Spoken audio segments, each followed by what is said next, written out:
Hi guys, cinematic reactions के एक और वीडियो में आप सभी का स्वागत है। दोस्तों, आज के वीडियो में हम गन्स एंड ग्लोव्स सीरीज की स्टोरी के बारे में बात करेंगे। इसके क्रिएटर है राजन डीके और इसमें लीड में है गुलशन देवैया, दलकीर सलमान, राजकुमार राव, आदर्श गौरव, सतीश कौशिक, पूजा गौर जैसे स्टार्स। ये सीरीज 90s के एरा पर बेस्ड है, जो एक गैंगस्टर सटारिकल कॉमेडी ड्रामा है।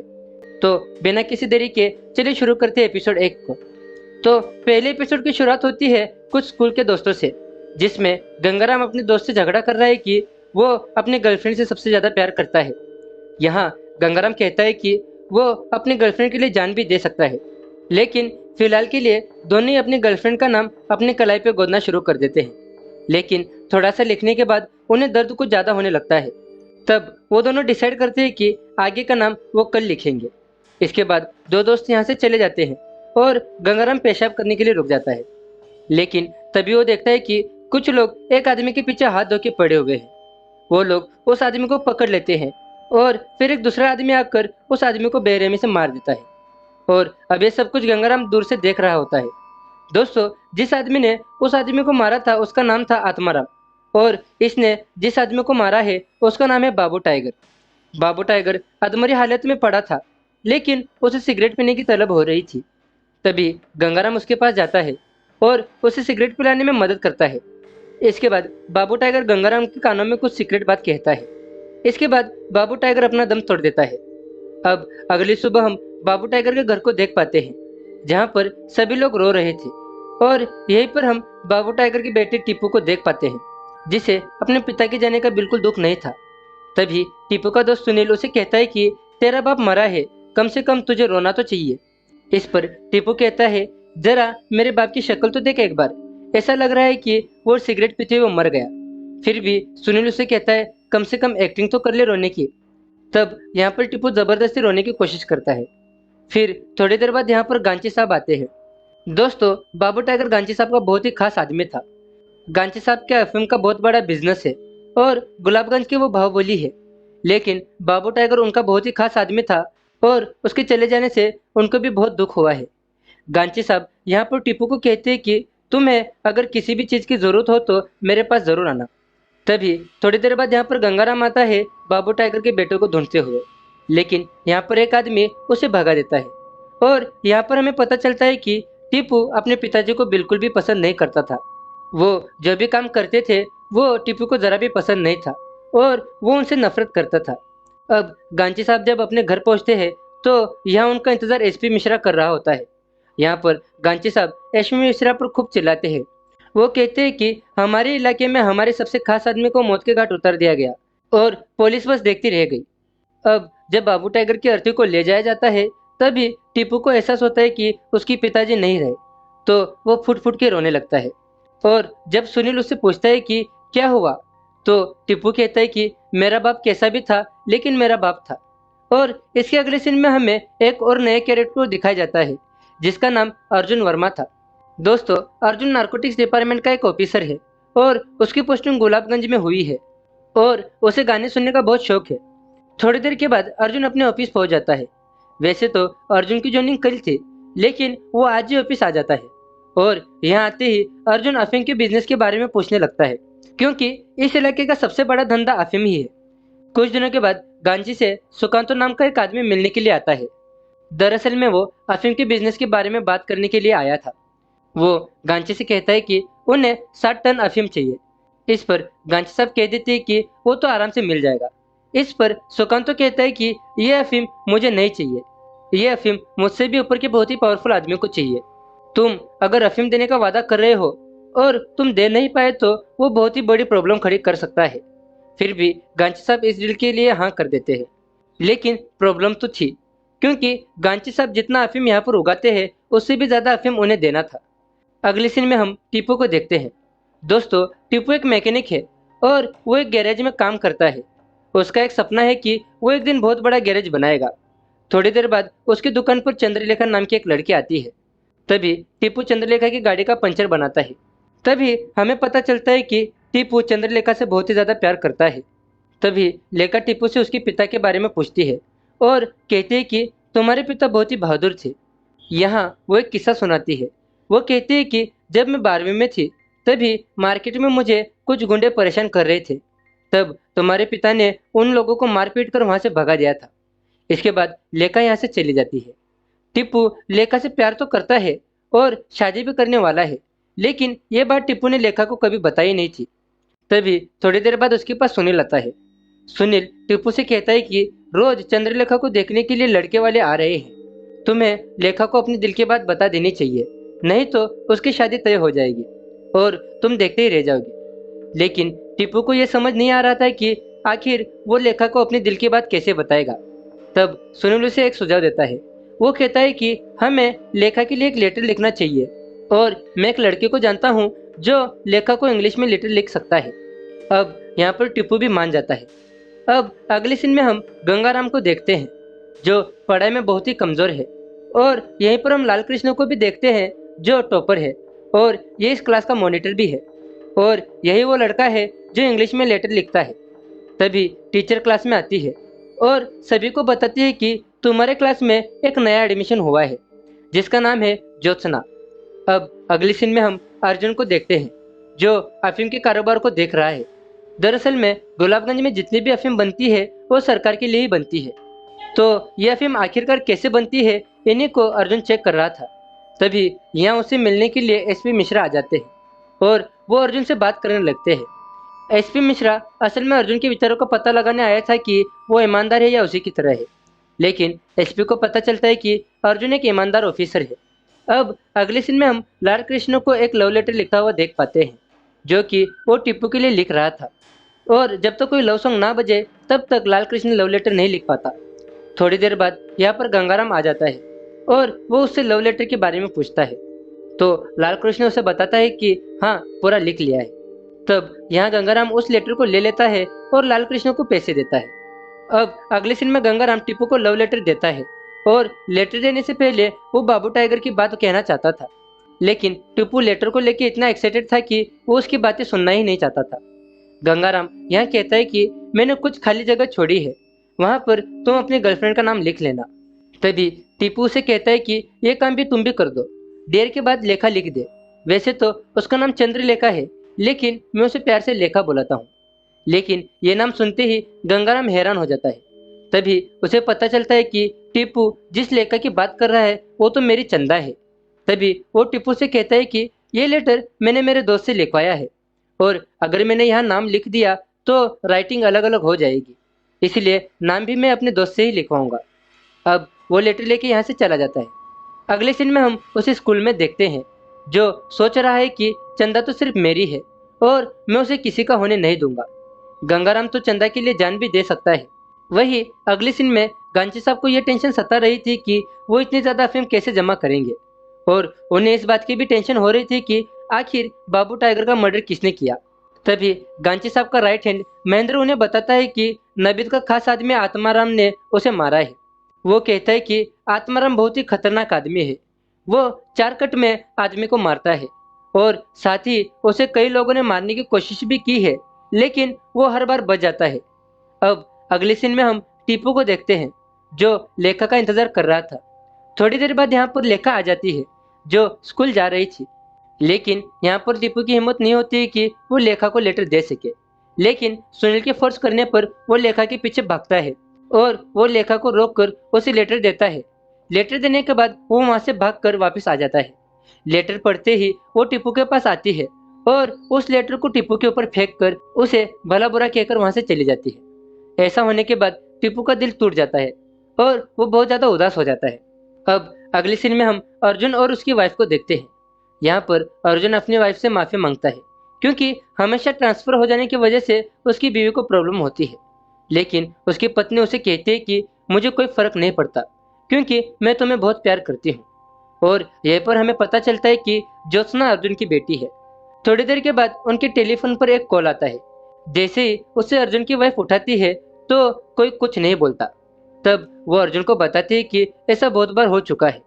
अगली बार जब टेलीफोन वापस बजता है तो उसे अर्जुन उठाता है। तभी सामने से यामिनी नाम की एक लड़की बोलती है कि मैं तुम्हें बहुत मिस कर रही हूँ अर्जुन, और ये सुनते ही अर्जुन फोन कट कर देता है। अब रात में हम एक ऐसे ढाबे को देखते हैं जो गुलाबगंज और शेरपुर की बॉर्डर पर है। दोस्तों, शेरपुर और गुलाबगंज के बीच बहुत ही गहरी दुश्मनी है। उन्होंने एक लाइन भी बनाई है जिसे कोई भी क्रॉस कर नहीं सकता।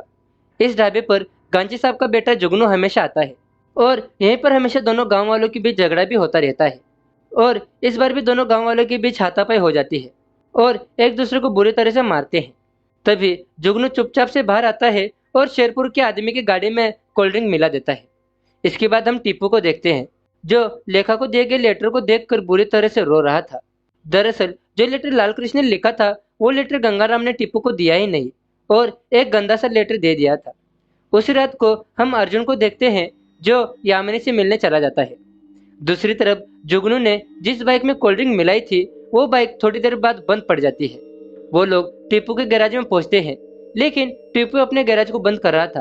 फिर भी वो उनकी बाइक को ठीक करने लगता है, लेकिन तभी उन लोगों को पता चलता है कि टीपू तो बाबू टाइगर का लड़का है और ये दोनों लोग शेरपुर के रहने वाले हैं और इन्हीं के लोगों ने बाबू टाइगर को मारा था। तभी उनमें से एक आदमी टीपू को कहता है कि हमने तेरे बाप को बहुत ही बेरहमी से मारा।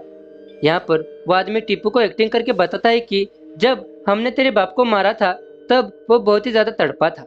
लेकिन ये देखकर टीपू को बहुत ही ज्यादा गुस्सा आता है और अपने हाथ के पाने को उस आदमी के मुंह में घुसा देता है, जिससे उस आदमी की तुरंत ही मौत हो जाती है।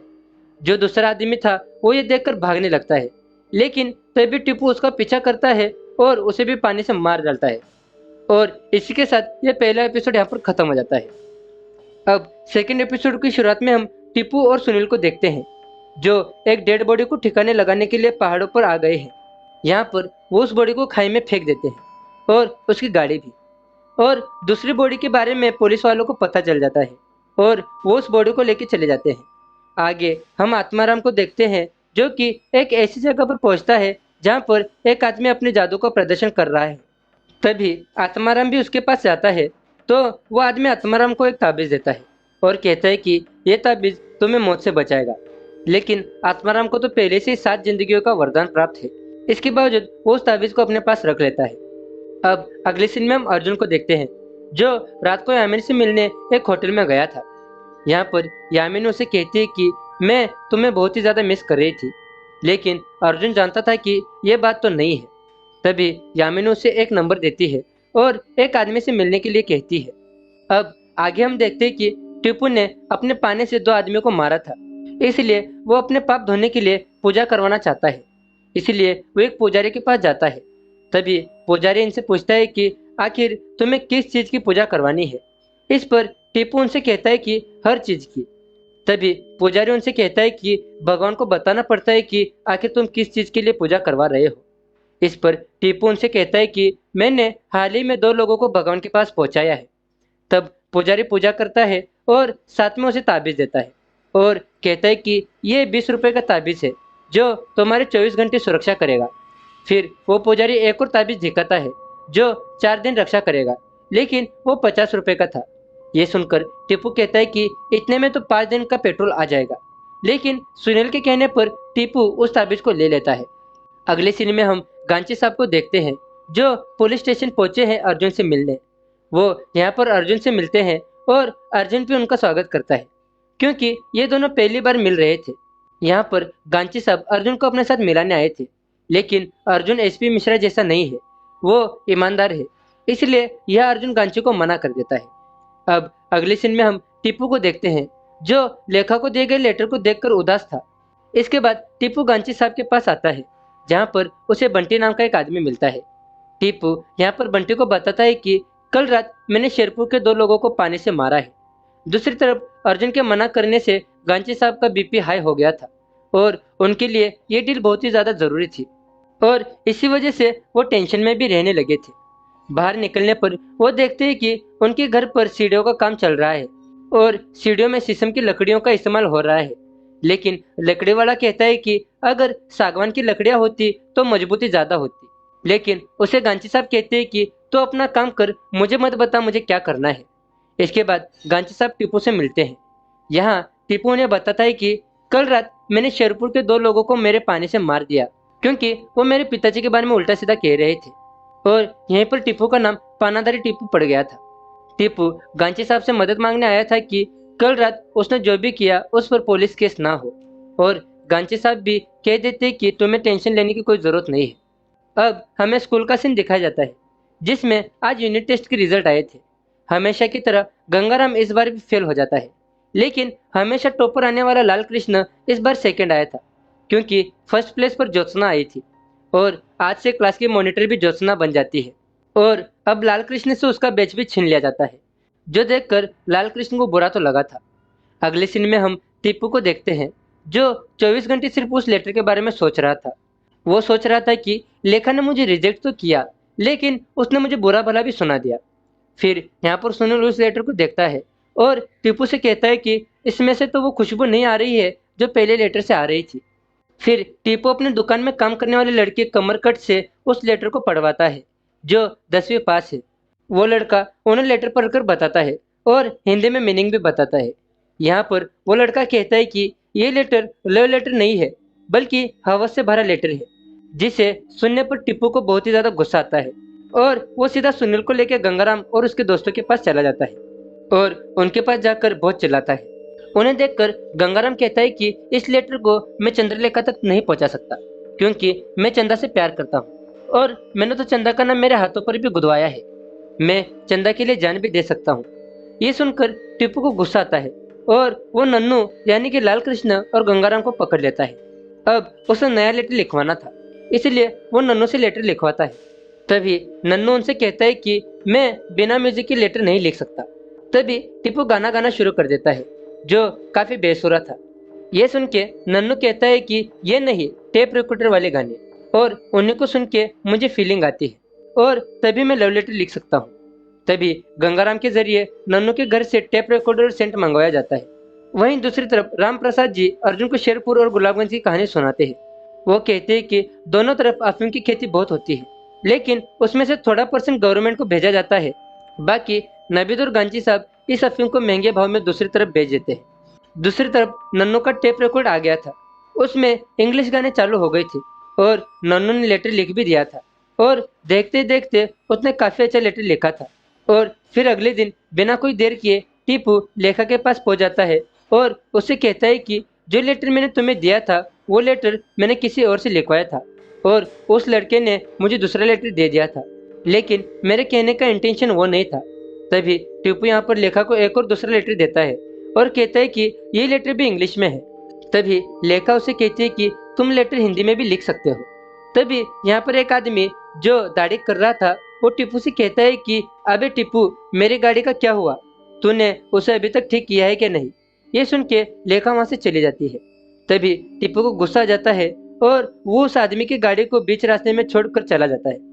अब अगले सीन में हम अर्जुन को देखते हैं जो कहीं पर जाने के लिए निकल रहा था। तभी उससे मिलने के लिए एक आदमी आता है। वो आदमी उसे कहता है कि तुमने अभी तक मुझे फोन नहीं किया। तो अर्जुन कहता है कि कौन है तू। फिर वो आदमी कहता है कि मैंने तुम्हारी और यामिनी की कुछ तस्वीरें तुम्हारे घर पर पहुंचवाई है।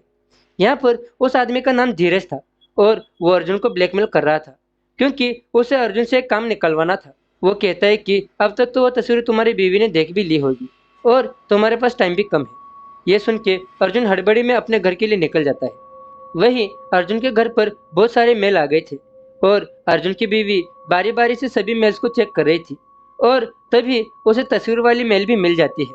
अब वो उस लिफाफे को खोलने वाली ही होती है, तभी यहाँ पर अर्जुन आ जाता है और लिफाफे को खोलने से पहले ही वो उसे छीन लेता है। अर्जुन को लग रहा था कि वो आदमी मजाक कर रहा है, लेकिन जब वो फोटो चेक करता है तो उसमें सच में यामिनी और अर्जुन की इंटीमेट फोटोज थी, तो वो उन फोटोज को जला देता है। अगले सीन में टीपू अपने गैरेज में काम कर रहा है। तभी यहाँ पर लेखा आती है और उसे कहती है कि मैंने तुम्हारा लेटर पढ़ा जो काफी अच्छा था, लेकिन मैं तुम्हें एक बात बताना चाहती हूँ कि तुम बहुत अच्छे हो, पर तुम मेरे लिए नहीं हो और मैं तुम्हारे लिए नहीं हूँ, क्योंकि मेरे बहुत बड़े बड़े सपने हैं।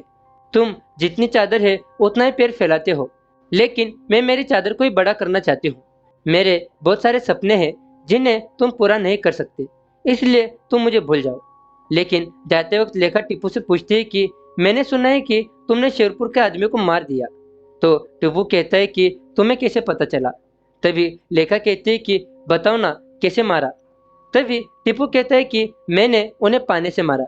ये सुन के लेखा टीपू से इम्प्रेस हो जाती है वहीं दूसरी तरफ हम गांची साहब को देखते हैं, जिन्हें यही बात सता रही थी कि अगर हमने डील पूरी नहीं की तो सुकांतो हमारे साथ क्या करेगा, क्योंकि अफीम हमारे पास बहुत ही कम है और हमने डील बहुत ही बड़ी कर ली है। तभी यहाँ पर गांची साहब के पास एक प्लान भी था, लेकिन बताने से पहले उनका प्रेशर बन जाता है और वो हल्का होने के लिए निकल पड़ते हैं। लेकिन जैसे ही वो सीढ़ियाँ चढ़ते हैं, तभी सीढ़ियों की टूटने की आवाज़ आती है और गांची साहब नीचे धड़म से गिर जाते हैं। ये देखकर महेंद्र कहता है कि सागवान की ही लकड़ी लगानी चाहिए थी।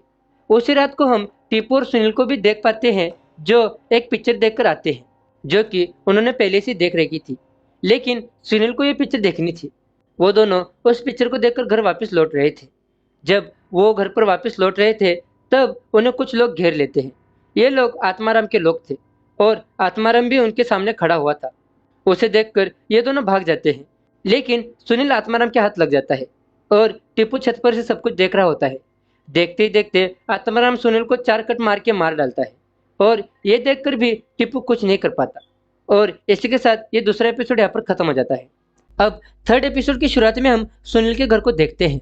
सुनील की डेथ से उसके घर पर बहुत ही बुरा हाल था। सभी लोग बहुत ज़्यादा रो रहे थे, क्योंकि सुनील बहुत अच्छा लड़का था। अब थोड़ी देर बाद टीपू के पास सुनील के 2 भाई आते हैं, जो जुड़वा थे।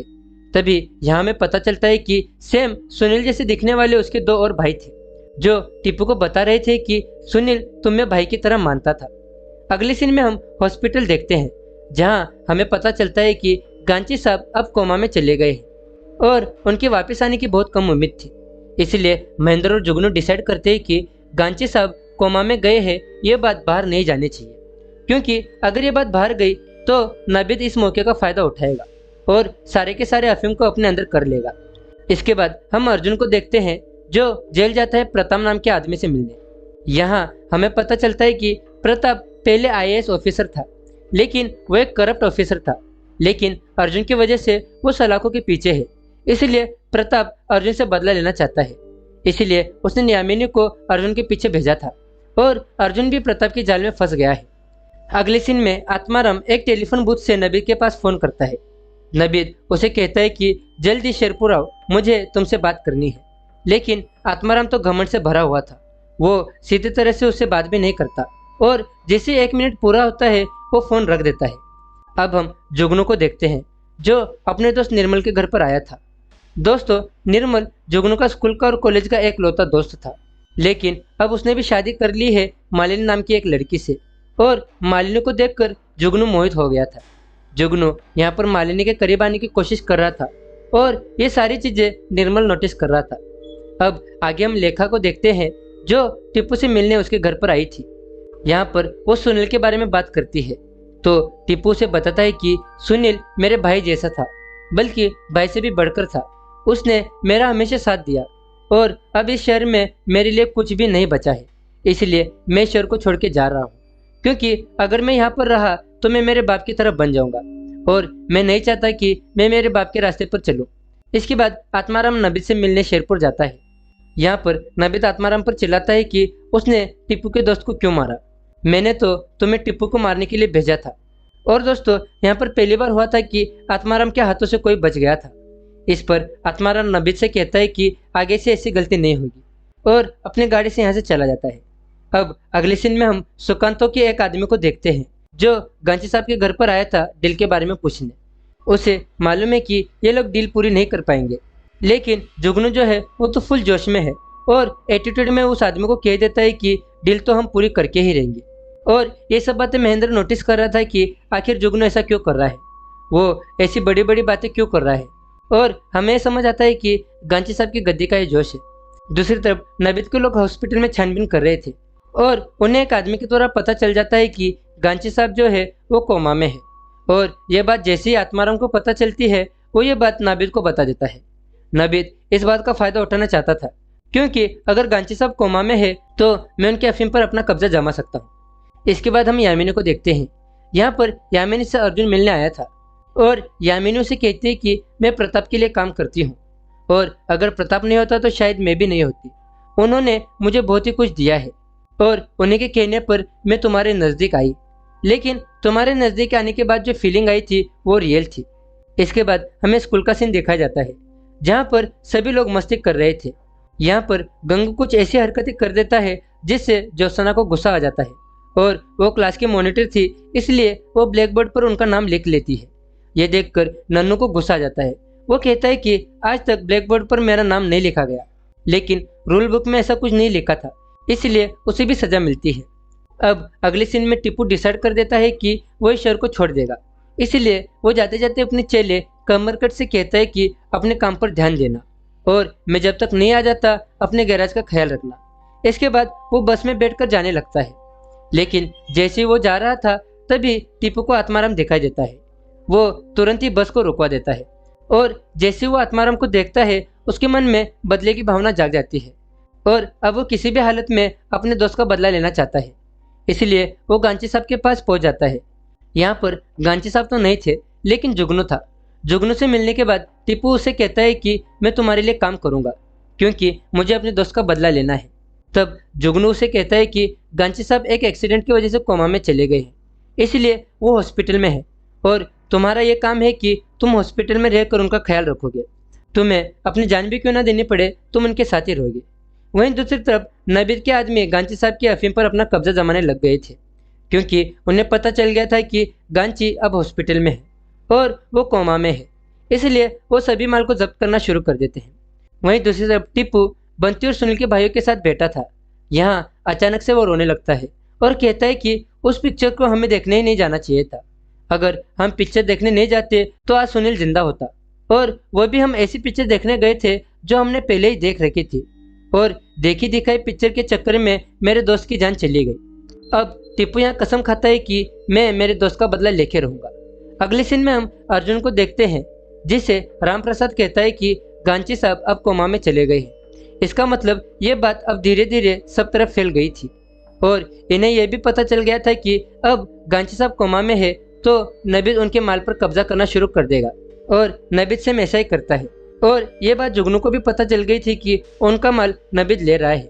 वहीं दूसरी तरफ नन्नू और गंगाराम ज्योत्सना को सबक सिखाना चाहते थे, इसलिए ये तीनों दीवार पर ज्योत्सना की एक गंदी सी ड्राइंग बना देते हैं। इसके बाद रात को हम जुगनू को देखते हैं जो हॉस्पिटल में गया था क्योंकि उसे लग रहा था कि डॉक्टर ने यह बात पूरे शहर में फैलाई कि गांची साहब कोमा में है, इसलिए वो डॉक्टर के पास जाता है जो सो रहा है।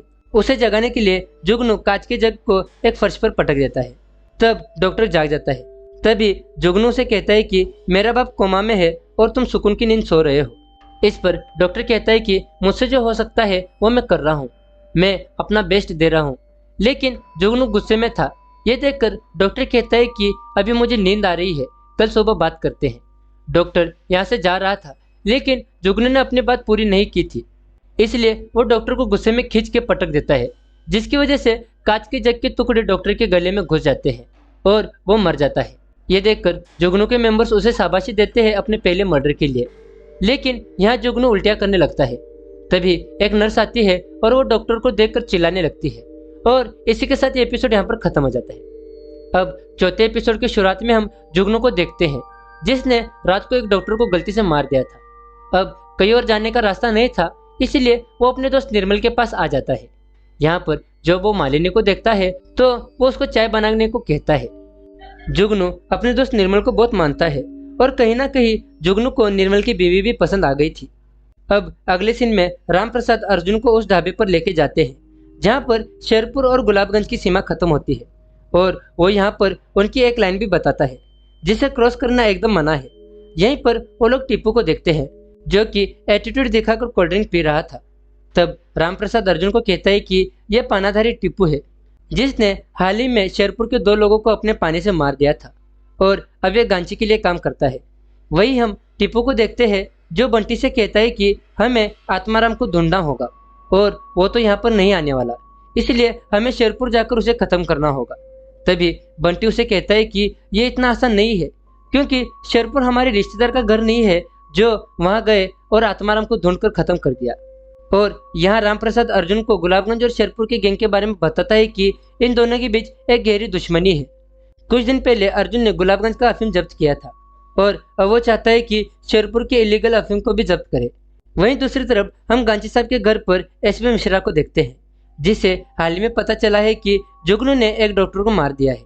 जुगनू उसे कहता है कि यह केस फाइल नहीं होना चाहिए, इसके लिए एसपी मिश्रा जुगनू पर बहुत चिल्लाते हैं, फिर भी जुगनू उसकी एक भी नहीं सुनता और उल्टा एसपी मिश्रा को ही उल्टी सीधी सुना देता है।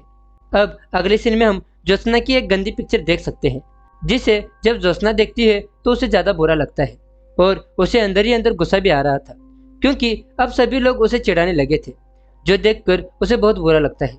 लेकिन यह बात वो किसी से भी नहीं कहती है। लेकिन यह सब देखकर नन्नू को भी बहुत ज्यादा बुरा लगता है और स्कूल खत्म होने के बाद वो ज्योत्सना से मिलता है।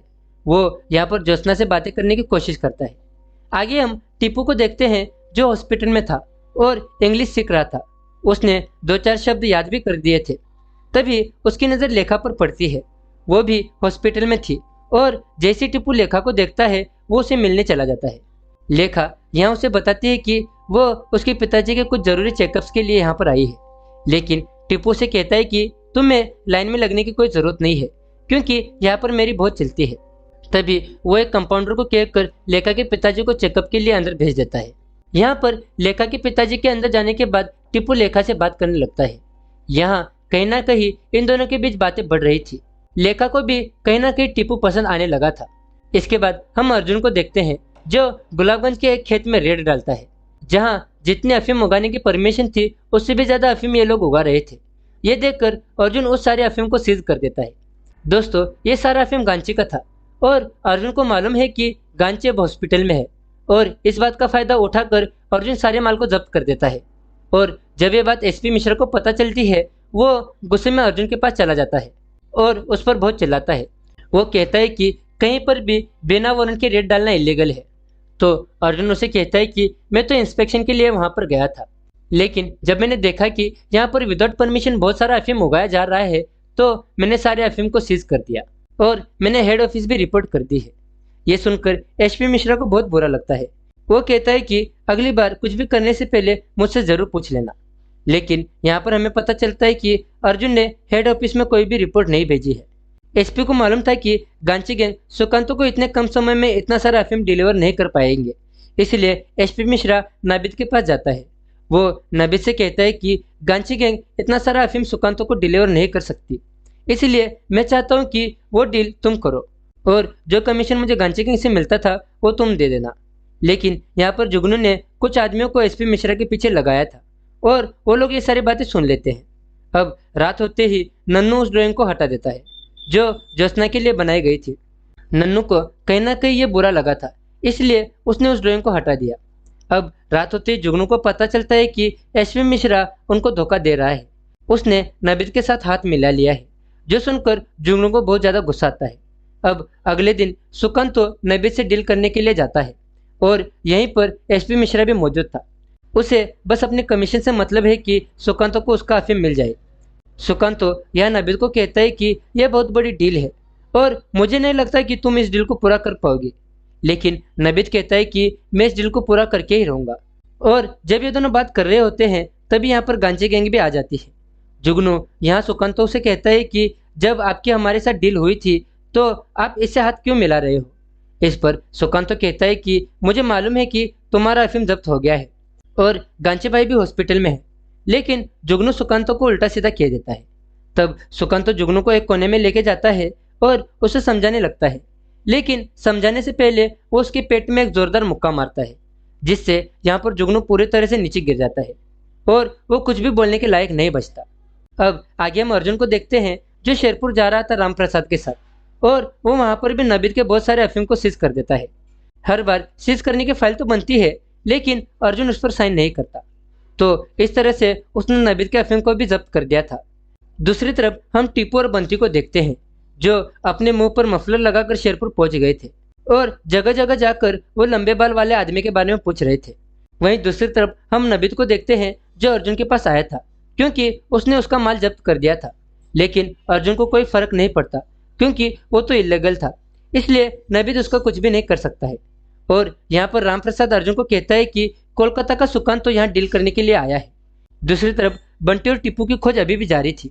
वो यहाँ पर उसे जादू टोने वाले आदमी के पास पहुंचते हैं, जो उन्हें एक ताबीज दिखाता है और कहता है कि ये ताबीज तुम्हारी रक्षा करेगा। लेकिन तभी यहाँ पर शेरपुर के दो लड़के आते हैं, जो यहाँ इन दोनों को देखकर समझ जाते हैं कि ये गुलाबगंज वाले हैं। तभी वो इन पर अटैक करते हैं, लेकिन टीपू और बंटी कैसे तो करके वहां से भाग निकलते हैं, लेकिन वो लोग भी उनका पीछा कर रहे थे। वो लोग इन पर गोलीबारी भी कर रहे थे, लेकिन ये दोनों कैसे तैसे करके गुलाबगंज की हद तक पहुंच जाते हैं।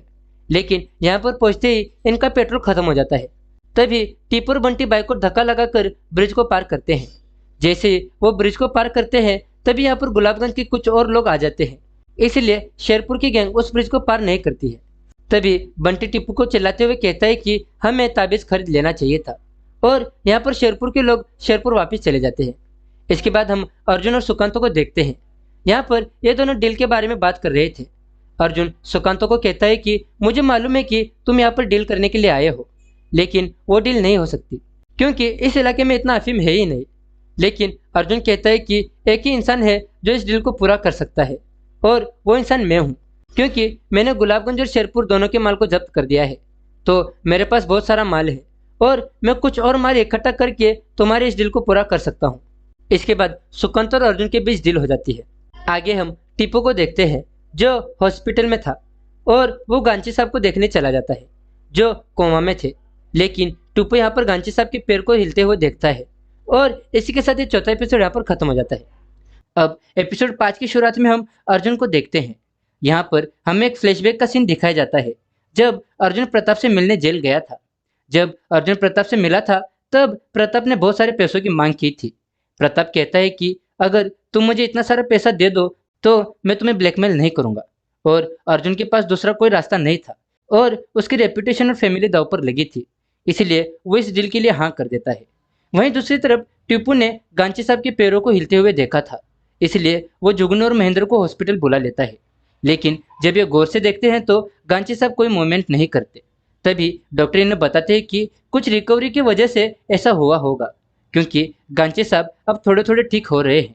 लेकिन इन सभी बातों से जुगनू ज़्यादा खुश नहीं था, क्योंकि वो इस राजनीति को खुद चलाना चाहता है और वो कुछ ऐसा करना चाहता है जिससे गांची साहब उस पर गर्व करे।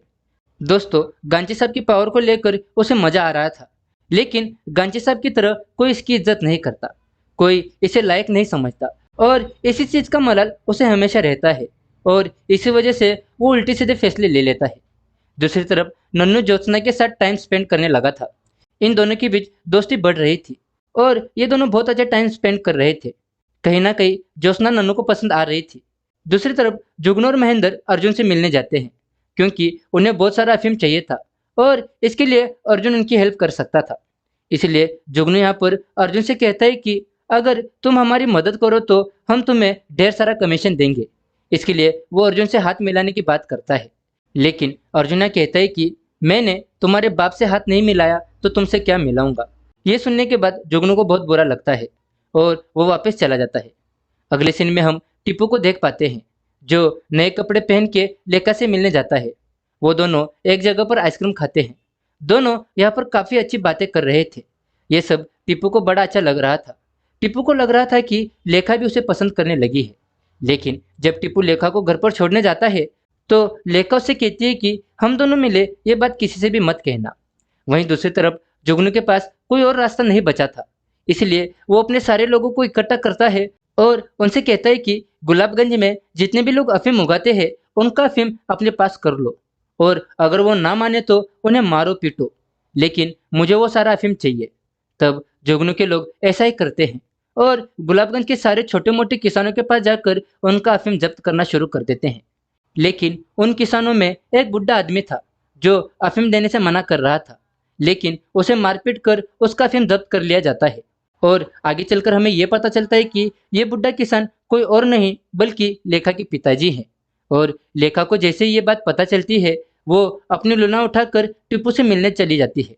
वो टीपू पर चिल्लाती है और उसे कहती है कि तुम्हारे लोगों ने हमारी अफीम जब्त कर दी है जो कि गवर्नमेंट की थी, और हम गवर्नमेंट के लिए उस अफीम को उगाते हैं। वो कहती है कि हम सरकार के लिए 50 किलो अफीम उगाते हैं, और अगर हम वो 50 किलो अफीम सरकार को नहीं दे पाए तो सरकार हमारा लाइसेंस जब्त कर देगी। ये सुनकर टीपू कहता है कि मैं तुम्हें तुम्हारा अफीम दिलाऊंगा। दूसरी तरफ हम देखते हैं कि अफीम को जब्त करने वाली बहुत सारी फाइल्स बनकर तैयार हो गई थी, लेकिन एक भी फाइल पर अर्जुन ने साइन नहीं किया था, क्योंकि वो इन सब का रिकॉर्ड नहीं रखना चाहता था, क्योंकि वो ये डील सुकांतो के साथ करना चाहता था। वो सुकांतो के पास कॉल भी करता है और उसे कहता है कि जल्द ही मैं तुम्हारे सारे माल को डिलीवर कर दूंगा। वहीं गंगू दीवार पर देखता है, जो उसने ज्योत्सना की तस्वीर बनाई थी वो गायब हो गई थी और वो समझ गया था कि जरूर इस ड्राइंग को नन्नू ने ही मिटाया होगा। अब वो नन्नू से इस बारे में बात करता है, तो नन्नू कहता है कि हाँ, मैंने उस ड्राइंग को मिटाया है क्योंकि वो गलत थी। तभी गंगू को लगता है कि नन्नू शायद ज्योत्सना के प्यार में पागल हो गया है, इसलिए वो मेरी बात नहीं मान रहा है। इसके बाद हम नबित को देखते हैं, जो आत्माराम से बात कर रहा था। यहाँ आत्माराम नबित को बताता है कि गांची साहब को थोड़ा थोड़ा होश आ रहा है और नबित जानता है कि अगर गांची साहब को होश आ गया तो बहुत बड़ी प्रॉब्लम खड़ी हो सकती है। इसीलिए नबित आत्माराम को ऑर्डर देता है गांची को मारने का। और हमेशा की तरह 1 मिनट खत्म होने से पहले ही आत्माराम ने फोन कट कर दिया था और ये देखकर आत्माराम काफी खुश होता है। वहीं दूसरी तरफ टीपू जुगनू के पास जाता है। वो जुगनू से कहता है कि हमने बहुत सारे किसानों का अफीम जब्त किया है, लेकिन उनमें हमने लेखा के पिताजी का अफीम जब्त कर दिया है। इसलिए क्यों ना तुम लेखा के अफीम को वापस कर दो, क्योंकि ये मामला प्यार का मामला है। इसलिए क्यों ना हम लेखा के अफीम को वापस कर दे। लेकिन जुगनू यहाँ पर कहता है कि यह मामला प्यार का नहीं बल्कि डील का मामला है और ये डील मेरे लिए बहुत ज्यादा जरूरी है। इसलिए हर एक किसान का अफीम सिर्फ और सिर्फ हमारा है और टीपू अब कुछ नहीं कर सकता, इसलिए उसे खालिया जाना पड़ता है। दूसरी तरफ रामप्रसाद को पता चल जाता है कि अफीम की फाइल्स पर अर्जुन साइन नहीं कर रहा है। यह पता चलते ही रामप्रसाद को अर्जुन पर शक होने लगता है। अब रात होते ही आत्माराम पहुंच जाता है गुलाबगंज के उस हॉस्पिटल में जहां पर गांची साहब को एडमिट किया था। यहाँ पर आत्माराम अटैक करने वाला था। वहीं हॉस्पिटल में हम टीपू को देखते हैं, जो बंटी के साथ बैठा था और लेखा के अफीम के बारे में बात कर रहा था। लेकिन तभी यहाँ पर लाइट चली जाती है। यहाँ पर सभी लोगों को डाउट हो जाता है कि कुछ तो गलत होने वाला है और तभी टीपू और बंटी यहाँ पर देखते हैं कि आत्माराम हॉस्पिटल में आ रहा है, जो कि सिगरेट जलाते हुए उनकी तरफ आ रहा था। ये देखकर टीपू सभी लोगों को इकट्ठा करता है और सभी को अलग अलग जगह पर तैनात कर देता है। फिर भी आत्माराम बिना डरे अंदर घुस रहा था। तभी यहाँ पर गोलीबारी चालू हो जाती है और दोनों गैंग एक दूसरे की गैंग के लोगों को मारना शुरू कर देते हैं। तभी आत्माराम अपनी जेब में से एक बम निकालता है, अपनी सिगरेट से उसे जलाता है और फेंक देता है, लेकिन वो बम बीच में ही बुझ जाता है। तब वो एक आदमी को कहकर उस बम को फिर से जलाता है और फिर से उसे फेंकता है और इस बार बम फटने की वजह से 2-3 लोग मारे जाते हैं। बट टीपू और बंटी ने गांची साहब तक पहुंचने वाले सारे रास्ते बंद कर दिए थे और पीछे छुप कर बैठ गए थे। लेकिन तभी यहाँ पर आत्माराम आता है और टीपू के पास बंदूक थी, इसलिए वो आत्माराम पर फायरिंग करने लगता है और अंधाधुंध फायरिंग करने के बाद उसे लगता है कि शायद से आत्माराम को गोली लग गई है। तो बंटी उसे देखने के लिए जाने लगता है, लेकिन तभी आत्माराम बंटी को पकड़ लेता है और टीपू से कहता है कि टीपू बाहर आ जाओ, वरना मैं तुम्हारे दोस्त को जान से मार दूंगा। मैं 3 तक गिनूंगा। लेकिन तभी टीपू अपने चालाकी से आत्माराम के पैरों के नीचे आ जाता है और उसे कहता है कि अगर तुमने मेरे दोस्त को नहीं छोड़ा तो मैं तेरे अंडों का ऑमलेट बना दूंगा। और जैसे ही आत्माराम बंटी को छोड़ता है, टीपू फायर कर देता है। लेकिन यहाँ पर हम देख पाते हैं कि वो गोली आत्माराम के पैंट के बीच में से निकल जाती है और आत्माराम को कुछ भी नहीं होता। ये देखकर सभी लोग सोच में पड़ जाते हैं और आत्माराम खिड़की से कूद कर भाग जाता है और इसी के साथ ये एपिसोड यहाँ पर खत्म हो जाता है। अब 6th एपिसोड की शुरुआत में हम बंटी और टीपू को देखते हैं, जो जश्न मना रहे थे रात को हुई अपनी जीत का, क्योंकि इन दोनों ने आत्माराम की पूरी गैंग को भगा दिया था। यहाँ पर जुगनू भी आता है और वो टीपू को शाबाशी भी देता है, क्योंकि उसने हॉस्पिटल में बहुत ही बहादुरी से काम किया था। दूसरी तरफ हम रामप्रसाद को देखते हैं। अर्जुन उसे एक जगह पर लेके जाता है। रामप्रसाद को शक हो जाता है कि अर्जुन जरूर कुछ ना कुछ छिपा रहा है, क्योंकि अफीम वाली फाइल पर अभी तक अर्जुन ने साइन नहीं किया था। अर्जुन उसे एक जगह पर लेके जाता है जहाँ पर कोई नहीं था।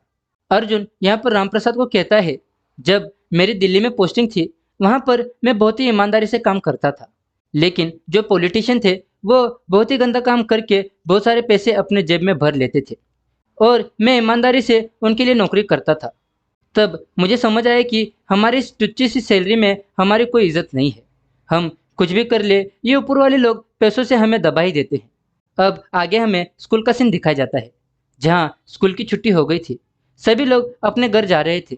तभी यहाँ पर गंगू लेखा के पास आता है और वो लेखा से कहता है कि मैं आपसे बहुत दिनों से कुछ बात कहना चाहता हूँ और यहाँ पर गंगू जो है वो लेखा को प्रपोज कर देता है और आई लव यू कहकर वो यहाँ से भाग जाता है और लेखा से कहता है कि मुझे 2-3 दिन में उत्तर दे देना। अब आगे हम बंटी और टिप्पू को देखते हैं जो एक जगह पर खड़े थे। तभी वो यहाँ पर देखते हैं कि सुकांतों की कार यहाँ से जा रही है और उन्हीं के पीछे अर्जुन सर की जीप भी जा रही होती है। इन दोनों को यहाँ पर थोड़ा शक होता है। आगे जाके ये दोनों देखते हैं कि सुकांतो और अर्जुन साथ में मिले हुए हैं और ये दोनों डील के बारे में जरूर चर्चा कर रहे हैं और ये सब कुछ दूर से बंटी और टिप्पू देख रहे होते हैं। इसके बाद में हम जुगनू को देख पाते हैं जो महेंद्र के साथ बैठा हुआ था। जुगनू महेंद्र से कहता है कि हमारी नबीद से कब से लड़ाई है। इस पर महेंद्र बताता है कि जब नबीद 10 साल का था तब गांची साहब उसे अपने घर पर लेके आए थे। वो उसे बेटे की तरह मानते थे, लेकिन जब तुम पैदा हो गए तब नबीद को जो वैल्यू है वो कम हो गई और ये नबीद से देखा नहीं गया और उसने अपना धंधा अलग कर दिया और गांची साहब को धोखा दे दिया। इसके बाद यहाँ पर जुगनू नबीद के पास कॉल करता है और एक डील फिक्स करने के लिए कहता है। अब अगले सीन में हम टीपू और बंटी को देखते हैं जो नारकोटिक्स में काम करने वाले एक आदमी से मिलते हैं जो कि अर्जुन के साथ काम करता है। वो आदमी यहाँ पर शराब की हालत में बंटी और टीपू को सब कुछ सच बता देता है कि अर्जुन सर सिर्फ और सिर्फ माल जब्त कर रहे हैं, उन्होंने अभी तक अफीम वाली फाइल पर साइन नहीं किए हैं। और ये सुनने के बाद बंटी को यकीन हो जाता है कि अर्जुन सुकांतो के साथ डील कर रहा है। इसके बाद एक होटल के रूम में हम अर्जुन और यामिनी को देखते हैं। अर्जुन यहाँ पर यामिनी से कहता है कि तुमने मेरे साथ जो कुछ भी किया मैं उसके लिए तुम्हें माफ कर सकता हूँ, लेकिन तुम्हें बस मुझे यकीन दिलाना होगा कि आगे से तुम ऐसा कुछ नहीं करोगी। इस पर यामिनी अर्जुन से वादा करती है कि वो आगे से ऐसा कुछ नहीं करेगी। अब जैसे ही अर्जुन होटल से बाहर निकलता है तो उसे धीरज मिलता है। यहाँ पर धीरज अर्जुन से कहता है कि तुम घर पर भी ऐश कर रहे हो और होटल में भी। ये सुनने के बाद अर्जुन को गुस्सा आ जाता है और वो धीरज के पेट में एक मुक्का मार देता है। इसके अगले सीन में हम स्कूल का सीन देखते हैं जहाँ पर ज्योत्सना के बेंच पर गंगू ने फिर से गंदी सी ड्राइंग बना दी थी। ये देखकर ज्योत्सना फिर से उदास हो जाती है और वो नन्नू को ये बताती है। ये देखकर नन्नू तुरंत गंगू के पास जाता है और उसकी कॉलर पकड़कर उसे कहता है कि तुम अभी के अभी ज्योत्सना से माफी मांगो।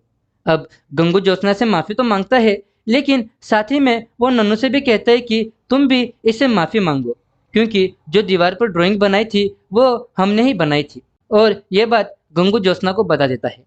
तब ज्योत्सना को बहुत गुस्सा आता है और वो नन्नू से कहती है कि आज के बाद मैं तुम्हारी शक्ल भी नहीं देखना चाहती। अब अगले सीन में हम आत्माराम को उसके आदमियों के साथ होटल में बैठा हुआ देखते हैं। यहाँ पर वो खाना खाते हुए अपने साथियों को बता रहा था कि मुझे 7 जिंदगियों का वरदान है। इसका मतलब मैं 7 बार नहीं मर सकता। 4-5 जिंदगियां मेरी खत्म हो गई है। अब आगे देखते हैं कि मैं कब तक जिंदा रहता हूँ। वहीं स्कूल में नन्नू और उसके दोस्तों को कुछ दिनों के लिए स्कूल से निकाल दिया जाता है। वहीं दूसरी तरफ हम एसपी मिश्रा को देखते हैं जो अर्जुन के पास जाता है। एसपी मिश्रा को अर्जुन क्या कर रहा है इसके बारे में पता चल गया था। उसे पता चल गया था कि हेड ऑफिस में कोई भी रिपोर्ट नहीं जा रही है। इसका मतलब अफीम वाली फाइल पर अर्जुन ने अभी तक साइन नहीं किया है। इसलिए एसपी मिश्रा कहते हैं कि अच्छा यही होगा कि तुम मुझे सब कुछ सही सही बता दो, वरना मैं तुम्हारा काम बिगाड़ सकता हूँ। इतना कहकर वो यहाँ से चले जाते हैं। इसके अगले सीन में हम चंदा को देखते हैं जो गंगू के पास आई है। उसे मालूम है कि गंगू पढ़ाई में कमजोर है और वो नहीं चाहती थी कि उसका पढ़ाई में लॉस हो। इसलिए वो गंगू को कहती है कि मैं तुम्हें और तुम्हारे दोस्तों को 1 घंटा पढ़ा सकती हूँ। और यहाँ पर गंगू चंद्रलेखा से माफ़ी भी मांगता है और उसे कहता है कि मुझे माफ़ कर देना, उस दिन मैंने स्कूल में जो कुछ भी बोला था मुझे नहीं बोलना चाहिए था। वहीं आगे जुगनू शेरपुर नबी से मिलने जाता है। दरअसल वो यहाँ पर नबी से हाथ मिलाने के लिए आया था। वो यहाँ पर नबी से कहता है कि अब टाइम आ गया है कि हम साथ में काम करें और जो भी प्रॉफिट होगा हम उसे 50-50 बांट लेंगे। लेकिन नबीद उसे कहता है कि मैं तुझे 10% भी नहीं दे सकता, क्योंकि अब गांची साहब तो कोमा में चले गए हैं, इसलिए तू चाहता है कि मैं तेरा साथ देख के तेरा फायदा कर दूं। नबीद यहाँ पर जुगनू को उल्टी सीधी बातें कहकर वहां से भगा देता है।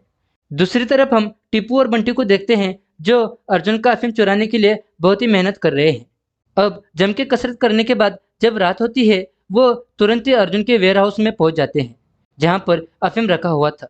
ये दोनों किसी तरह का जुगाड़ करके यहाँ की बिजली बंद कर देते हैं और पीछे के रास्ते से उस वेयर हाउस के अंदर भी घुस जाते हैं। लेकिन यहाँ पर वो बहुत ही ईमानदार थे। क्योंकि उन्हें सिर्फ चंद्रलेखा का 50 किलो अफीम चुराना था। और जैसे वो यहाँ से बाहर निकलते हैं तो बाहर पुलिस इनका इंतजार कर रही थी। ये दोनों भागने की कोशिश करते हैं और बंटी तो भागने में कामयाब भी हो जाता है, लेकिन टीपू को पुलिस पकड़ लेती है और उसे जेल में बंद कर देती है। थोड़ी देर बाद यहाँ पर अर्जुन आता है। उसे पता चला था कि टीपू ने उसका अफीम चुराने की कोशिश की है, इसलिए वो उससे बातें करने लगता है। टीपू उससे कहता है कि मैं गुलाबगंज के गैंग के लिए काम तो करता हूँ, लेकिन यह मामला बहुत पर्सनल है। टीपू यह अर्जुन को बताता है कि मैं चंद्रलेखा नाम की एक लड़की से प्यार करता हूँ और उसके 50 किलो अफीम को गुलाबगंज के गैंग ने जब्त कर लिया था और उनके अफीम को आपने अपने कब्जे में कर लिया है। इसीलिए मैं यहाँ पर सिर्फ और सिर्फ 50 किलो अफीम लेने के लिए आया था। इस पर अर्जुन कहता है कि प्यार बहुत ही खराब चीज है, प्यार इंसान से कुछ भी करा सकती है।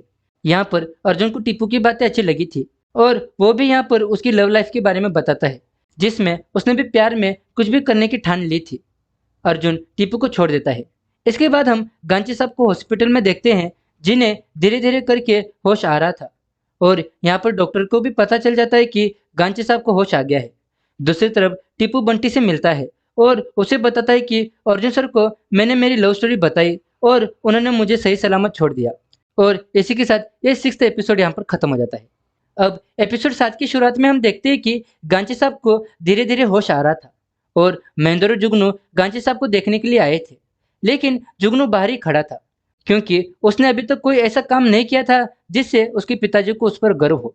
वो महेंद्र से भी कहता है कि शायद से मैं लायक नहीं हूँ, इसलिए कोई भी मुझे लायक नहीं समझता है।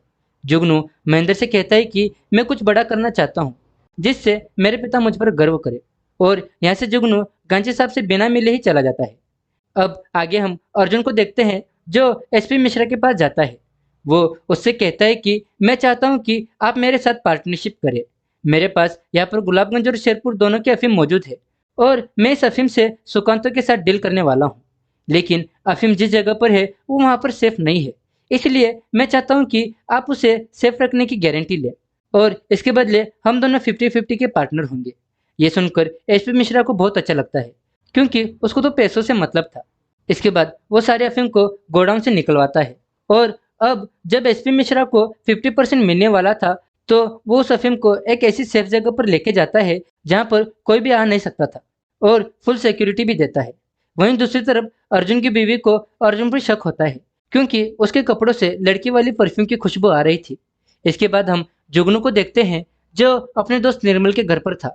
वो यहाँ पर उससे बात कर रहा होता है, तभी यहाँ पर जुगनू के कुछ आदमी आते हैं और वो जुगनू को बताते हैं कि जो अफीम अर्जुन ने जब्त किया था उसे एक सेफ जगह पर रख दिया गया है और वो जगह हमें पता है। ये सुनने के बाद जुगनू निर्मल को अपने साथ लेके जाता है। दूसरी तरफ नबीद आत्माराम से बहुत ज्यादा गुस्सा था और वो उस पर बहुत ही बुरी तरह से चिल्ला रहा था। वो आत्माराम से कहता है कि मैंने तुझे पहले टीपू को मारने भेजा था, लेकिन वो बच गया।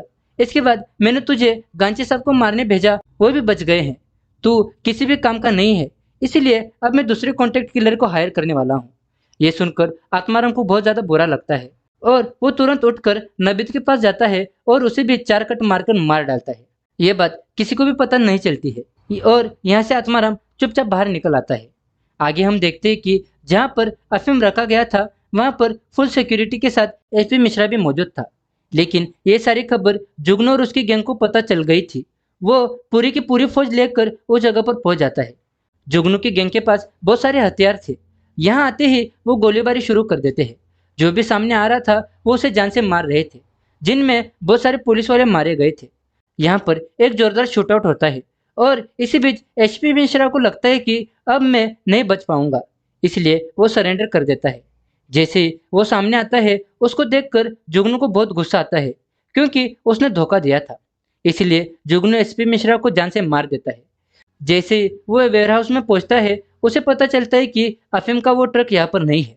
इसके बाद अब कहानी फ्लैशबैक में जाती है 10 घंटे पहले, जहाँ टीपू अर्जुन से मिलने आया था।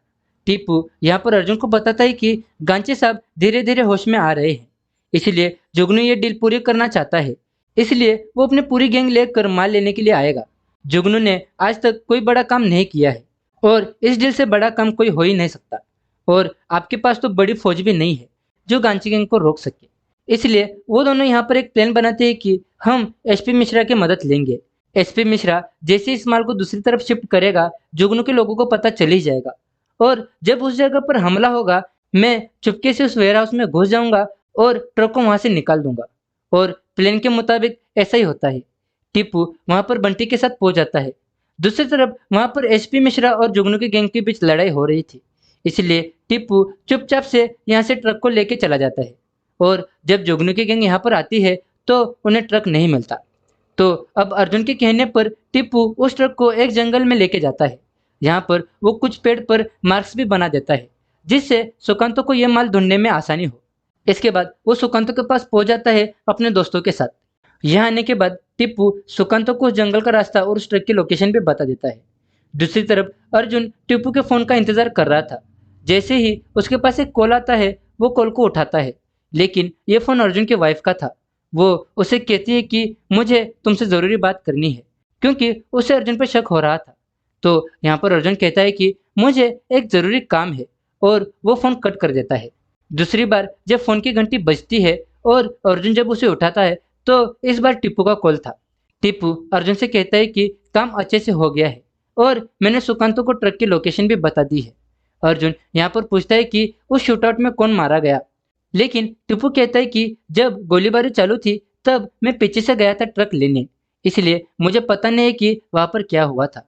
अब सुकांतो अपने लोगों के साथ टिप्पू ने बताई गई लोकेशन पर पहुंचता है, लेकिन वहां पर पहुंचने के बाद सुकांतो को टिप्पू का ट्रक नहीं मिलता है।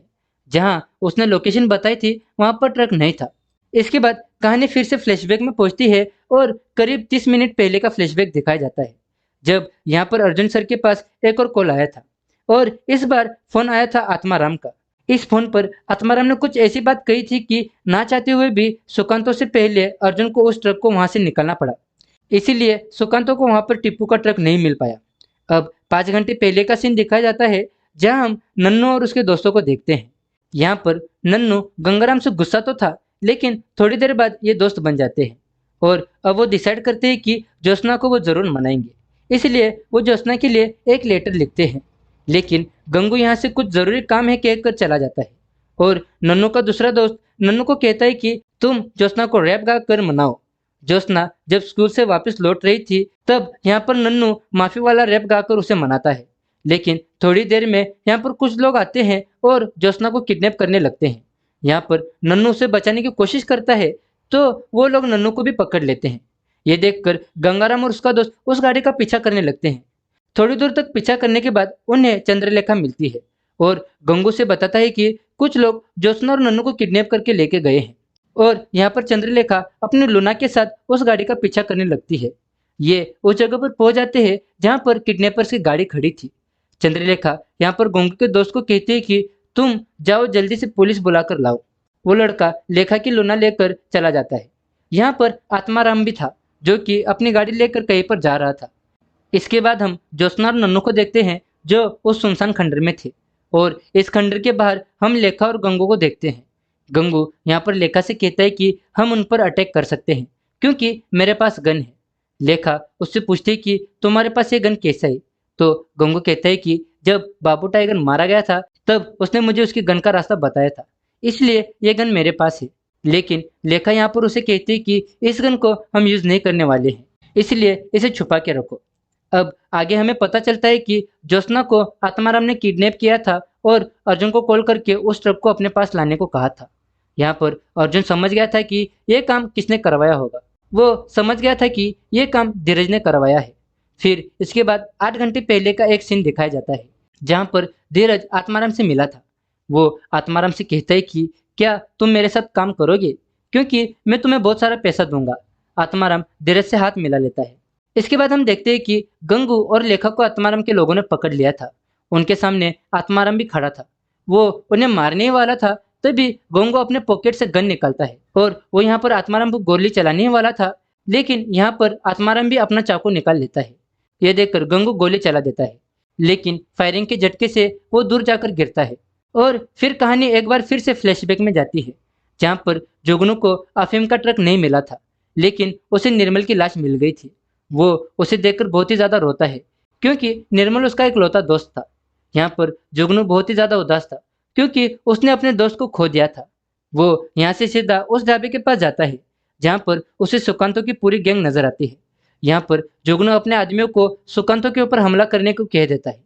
यहाँ पर दोनों गैंग के बीच जोरदार गोलीबारी होती है और इस गोलीबारी में दोनों गैंग एक दूसरे को मार देती है और इस गोलीबारी में सिर्फ जुगनू बचता है जिसने कुछ भी नहीं किया था।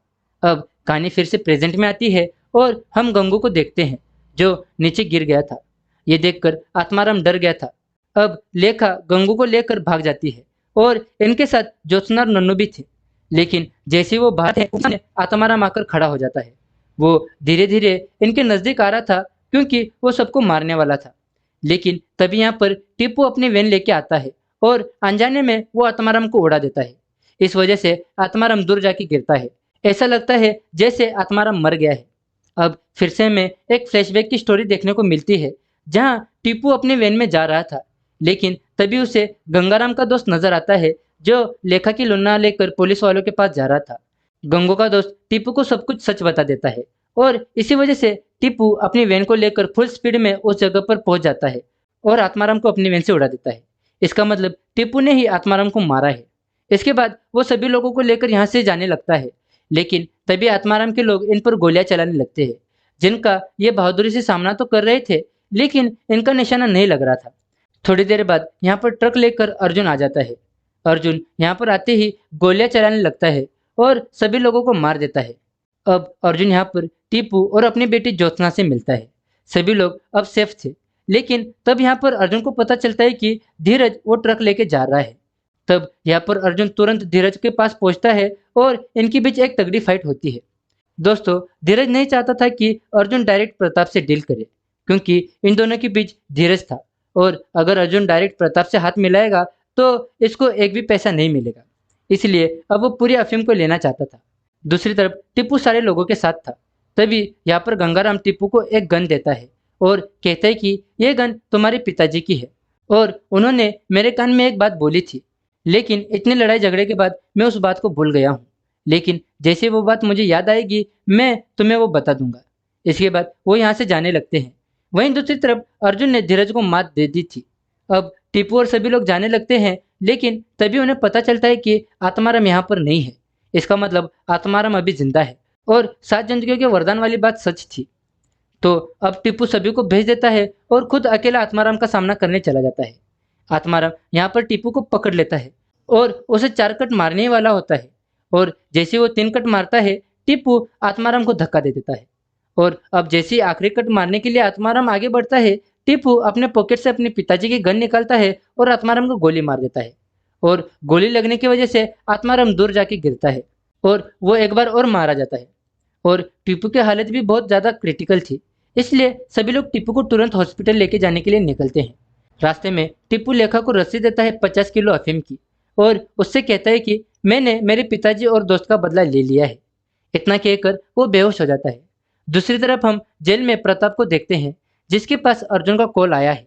यहाँ अर्जुन प्रताप से कहता है कि मैं तुझे अब कुछ भी नहीं देने वाला क्योंकि तूने मेरे साथ गद्दारी की है, इसलिए तुझे जो करना है वो तू कर सकता है।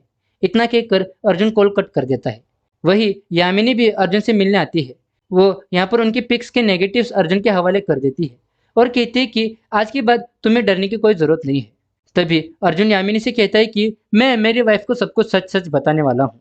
लेकिन यामिनी अर्जुन से कहती है कि तुम्हें सच बताने की कोई ज़रूरत नहीं है क्योंकि तुम अपनी वाइफ से प्यार करते हो और अगर तुम अपनी वाइफ को सच बताओगे तो उसे बहुत ज़्यादा बुरा लगेगा। अब आगे हम हॉस्पिटल में एक औरत को देखते हैं जो कोई और नहीं जुगनू ही होता है। वो अपने पिताजी गांची साहब से मिलने जाता है हॉस्पिटल में और उनसे कहता है कि अब गुलाबगंज में वो होगा जो मैं चाहती हूँ और यहाँ पर जुगनू अपने पिताजी को मार देता है। वहीं दूसरी तरफ हम आत्माराम को देखते हैं जो वापस जिंदा हो गया था और इसी सस्पेंस के साथ ये सीरीज यहाँ पर खत्म हो जाती है। तो दोस्तों, ये थी गन्स एंड गुलाब सीरीज। आपको ये सीरीज और हमारी वीडियो कैसी लगी आप हमें कमेंट कर बताइए और अगर आप हमारे चैनल पर नए हो तो हमारे चैनल को सब्सक्राइब भी कीजिए। मिलते हैं आप सभी से आपके अपने चैनल पर किसी और वीडियो में। Till then take care. हिलने की कोशिश की तो तेरे अंडों का ऑमलेट बना दूंगा।